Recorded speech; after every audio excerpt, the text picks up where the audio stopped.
শেখ হাসিনার জন্য উদ্গ্রীব হয়ে আছে, সে কবে আসবে।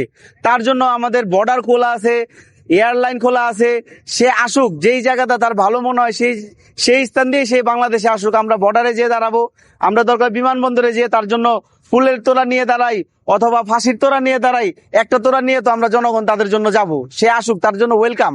কারণ সে আমাদের দেশের মানুষ, এই দেশেরই জনগণ, এই দেশেরই রাষ্ট্রপ্রধান ছিল।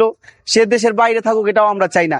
সে দেশের মধ্যে আসুক, কাঠগড়ায় দাঁড়াক, আইনের ফেস করুক, এটাই আমরা চাই। তাকে অ্যাকসেপ্ট করার জন্য, ওয়েলকাম করার জন্য আমরা বর্ডারে হোক বা বিমানবন্দরে হোক, আমরা দেশের জনগণ যাব, তাকে রিসিভ করার জন্য যাব।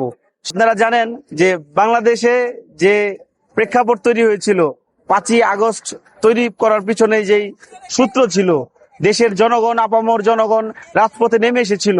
আমাদের সকলের একটি উদ্দেশ্য ছিল, যে উদ্দেশ্যের কারণে সবাই রাজপথে নেমে এসেছিল। এই আন্দোলনটা একদিনে তৈরি হয়নি, ধাপে ধাপে ধাপে ধাপে মানুষের মনে একটি আগুনের একটি গোলা তৈরি হয়েছিল, যার বিস্ফোরণ ঘটেছিল 5ই আগস্ট, তাই না? তো আমাদের একটা লক্ষ্য ছিল যে বাংলাদেশের মধ্যে এই যে 2000 মানুষ শহীদ হইল, 30,000 মানুষ মারাত্মকভাবে আহত হয়েছে, কেউ অঙ্গহানি হয়েছে, কেউ চোখ হারিয়েছে, কেউ হাত হারিয়েছে, কেউ পা হারিয়েছে। এই সকল যোদ্ধাদের একটা উদ্দেশ্য ছিল এই আন্দোলনের পিছনে। এদের আন্দোলনের কোনো উদ্দেশ্য এমন ছিল না যে কোনো একটি নির্দিষ্ট সরকারকে পরিবর্তন করা। এদের বা আমাদের সকলের একটাই উদ্দেশ্য ছিল যে বাংলাদেশের যে কাঠামোগত সিস্টেম, এটার পরিবর্তন ঘটানো।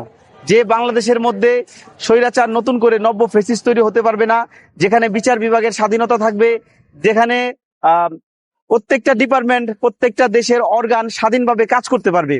কিন্তু খুবই দুঃখের সাথে দেখা যায় যে দেশের এত মানুষের আকাঙ্ক্ষা, ইচ্ছার বাস্তবায়ন 2 বছর পেরিয়ে গেলেও আজকের এই 5ই আগস্টে এসেও আমাদের এটা নিয়ে কথা বলতে হচ্ছে যে আমাদের যেই আকাঙ্ক্ষা ছিল, আমাদের যে জুলাই সনদের বাস্তবায়নের কথা ছিল, এগুলো এখনো বাস্তবায়ন হয়নি।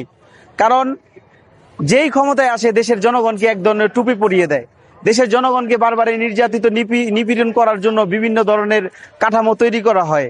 আপনারা জানেন যে আমাদের যে জুলাই স্পিরিট ছিল, এখানে একটাই উদ্দেশ্য ছিল যে নব্য কোনো ফ্যাসিস্ট তৈরি হতে পারবে না, যেখানে একটা এমন জুডিশিয়ারি সিস্টেম থাকবে, খুব স্বাধীনভাবে দেশের বিচার বিভাগ চলতে পারবে।